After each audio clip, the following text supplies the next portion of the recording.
আমি নূরপুর মদিনা জামে মসজিদের ইমাম। আমরা প্রত্যেকে অবগত আছি যে 28 তারিখে বৃহস্পতিবার ঈদুল আজহা নামাজ অনুষ্ঠিত হইবে। সেই হিসাবে বিগত বছরগুলোর নয়, এবছরও আমাদের রামনগর থানার ভারপ্রাপ্ত আধিকারিক মহাশয় আমাদের আহ্বান করেছিলেন, তার সাথে আমরা প্রত্যেকে এসেছি। আমরা প্রত্যেকে আইনগুলো শুনলাম। এটা বাবা সাহেব ভীম আম্বেদকরের যে সংবিধানটা লিখেছিল 2 বছর 11 মাস 17 দিন ধরে, তার এটা একটা আইন। তো এই আইনটা বর্তমান পশ্চিমবাংলার বুকে খুব জোরপূর্বক এটা আইনটা বাস্তবায়ন হতে চলেছে। সেহেতু আমরা যারা বড় পশু গরু কিংবা মহিষ আমরা কোরবানি করতে যারা আমরা দিয়ে থাকি বিগত বছরগুলোই, তো এই আইন অনুযায়ী এবছর আমরা যদি কেউ থেকে থাকে কোনো পশু তাহলে আমরা দেব।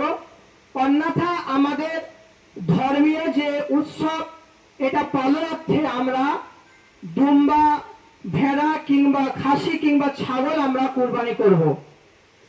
তো তাছাড়া যে আমার জানা মতে রামনগর থানায় এমন সরকারি অনুমোদিত কসাইখানা আছে বলে এটা আমার জানা নাই।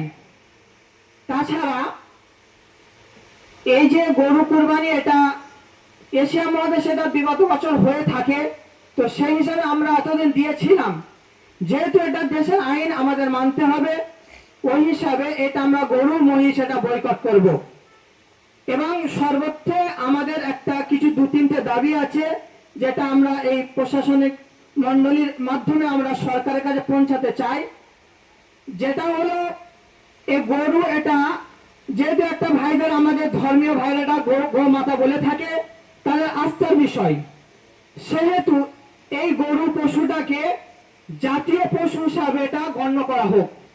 যেমন জাতীয় বাঘ, যেমন ময়ূরকে বলা হয়, ওই রকম এটা জাতীয় পশু করা হোক, যাতে এটা কোনো ব্যক্তি যেন না এটাকে জবাই করুক বা বলি না দিতে পারে।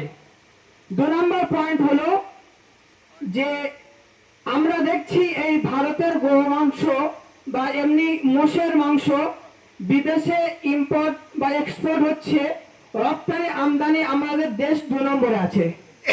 আমরা চাই যে এই দেশের গো মাতা এই গরুটা কোনো ভিন দেশেও না জানা যায়, দেশের মধ্যে থাকবে। যাদের আস্থা গোমাতা তারা এটা দেখভাল করবে এবং সরকারও চাইলে সেটা গোমাতা করতে পারে, কিন্তু এটা দেশের গোমাতাগুলো বিদেশে না যেন পাচার হয়। 3 নম্বর পয়েন্ট হলো যে এই এলাকার মধ্যে কতগুলো গরু আছে এটাও কাউন্টিং করা একটা প্রয়োজন। কারণ আজকের আছে এত গরু, ফের আবার আপনি 6 মাস পরে দেখবেন এই গরুগুলো অন্য জায়গায় পাচার হয়ে যায়। ওই হিসাবে একটা পৌরসভা বা বিডিওর মাধ্যমে গরুগুলো কাউন্টিং করা হোক, প্রত্যেক গ্রামে কত গরু আছে, তাহলে আমরা জানতে পারবো এই গ্রামে এত গরু আছে। সেটা এটা আমাদের দেখার বিষয়। এই বলে আমার বক্তব্য শেষ করলাম এবং সমস্তকে শ্রদ্ধা সালাম ভক্তি বলে প্রত্যেকের অগ্রিম ঈদ মোবারক জানাই, ঈদ উল জুমার শুভেচ্ছা জানিয়ে এই বলে আমার বক্তব্য শেষ করলাম।